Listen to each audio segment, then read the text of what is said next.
தம்ல basmati rice chicken biryani எப்படி பண்ணலான்றத இந்த வீடியோல பார்க்கலாம் வாங்க. பிரியாணி சட்டியில 200 ml எண்ணெய் ஊத்திக்கோங்க.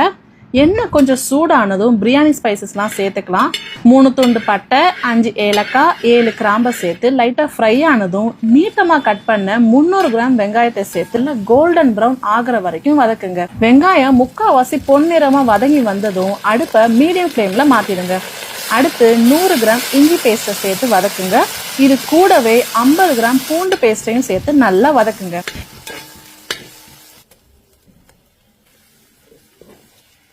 இஞ்சி பூண்டு பேஸ்டோட பச்சை வாசனை போனதுமே இந்த ஸ்டேஜ்ல 2 டேபிள் ஸ்பூன் உப்பை சேர்த்து கிண்டி விடுங்க. இப்ப 12 கிராம் நார்மல் மிளகாத்தூள், அப்புறம் பிரியாணிக்கு கலர் வர்றதுக்காக 1 டீஸ்பூன் காஷ்மீர் மிளகாத்தூளை சேர்த்துக்கோங்க. நீங்க பேக்கெட் மிளகாத்தூள் யூஸ் பண்றீங்கன்னா காஷ்மீர் மிளகாத்தூள் சேர்க்க தேவையில்லை. மிளகாத்தூளை சேர்த்த கையோட 5 பச்சை மிளகாவை மசாலா கூட சேர்த்து கிண்டி விடுங்க. அடுத்ததா ஒரு கைப்பிடி அளவுக்கு கொத்தமல்லியை சேர்த்து வதக்குனதும் கூடவே ஒரு கைப்பிடி அளவு புதினாவையும் சேர்த்து வதக்குங்க. இப்போ 200 ml கெட்டியான தயிரை சேர்த்து மிக்ஸ் பண்ணி விடுங்க. 300 கிராம் நீளமா கட் பண்ண தக்காளியை சேர்த்து மசாலாவோட நல்லா கிண்டி விடுங்க. தக்காளி நல்லா சாஃப்ட் ஆகி மசிஞ்சு வர்றதுக்கு 10 நிமிஷம் அடுப்பை லோ ஃப்ளேம்ல வச்சிடுங்க.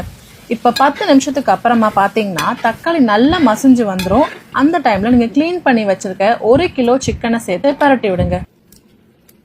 சிக்கன்ல மசாலா இறங்குறதுக்காக அடுப்பை மீடியம் ஃப்ளேம்ல வச்சு தட்டு போட்டு மூடி ஒரு 5 நிமிஷம் வைங்க.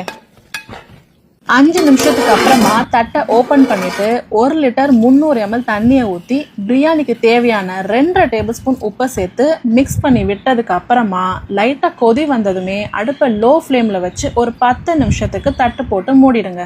நீங்க அடுப்பை லோ ஃப்ளேம்ல வச்சு குக் பண்றதுனால சிக்கன் நல்லா சாஃப்ட் ஆகி வெந்து வரும். 10 நிமிஷத்துக்கு அப்புறமா தட்டை திறந்து அடுப்பை ஹை ஃப்ளேம்ல மாத்திடுங்க. ஒன்ஸ் கொதி வந்ததும் அரை மணி நேரம் ஊற வச்ச 1 கிலோ பாஸ்மதி அரிசியை சேர்த்துடுங்க. அரிசியும் வாட்டர் லெவலும் ஈக்குவல் ஆகி வந்ததும் உப்பு செக் பண்ணி பார்த்துக்கோங்க. உப்பு கொஞ்சம் ஜாஸ்தியா இருக்கிற மாதிரி இருக்கணும். எனக்கு இப்ப உப்பு கரெக்டா இருக்கிறதுனால நான் லைட்டா சேர்த்துக்கிறேன். ஒருவேளை நீங்க உப்பு எக்ஸ்ட்ராவா சேர்க்கறீங்கன்னா இந்த மாதிரி கரண்டியோட பின்பக்கத்தை வச்சு மிக்ஸ் பண்ணி விடுங்க. அப்பதான் அரிசி உடையாம இருக்கும். இப்ப தட்டு போட்டு மூடி 15 நிமிஷத்துக்கு லோ ஃப்ளேம்லயே வச்சிடுங்க. 15 நிமிஷத்துக்கு அப்புறமா ஸ்டவ் ஆஃப் பண்ணிட்டு தட்டை திறக்காம அரை மணி நேரம் தம்ல விட்டுருங்க. 30 நிமிஷத்துக்கு அப்புறமா தட்டை திறந்து பாத்தீங்கன்னா நம்ம பண்ண ஒரே தம் சிக்கன் பிரியாணில ரைஸ்லாம் செம்மையா உதிரியா கொஞ்சம் கூட ஒட்டாம சிக்கன்லாம் நல்லா சாஃப்ட் அண்ட் ஜூஸியா வெந்து வந்திருக்கும். இந்த பிரியாணியை நீங்க இதே மாதிரி அளவுலாம் மாறாம செஞ்சிட்டீங்கன்னா கங்க்ராச்சுலேஷன்ஸ், இன்னையில இருந்து நீங்களும் ப்ரொஃபஷனலான பிரியாணி மாஸ்டர். அட அப்புறம் என்னங்க, இந்த பிரியாணியை கொஞ்சம் கூட மாறாம நீங்களும் செஞ்சு ப்ரொஃபஷனல் பிரியாணி மாஸ்டரா மாறிடுங்க. ஓகே ஃப்ரெண்ட்ஸ், நெக்ஸ்ட் வீடியோல பார்க்கலாம். பாய்.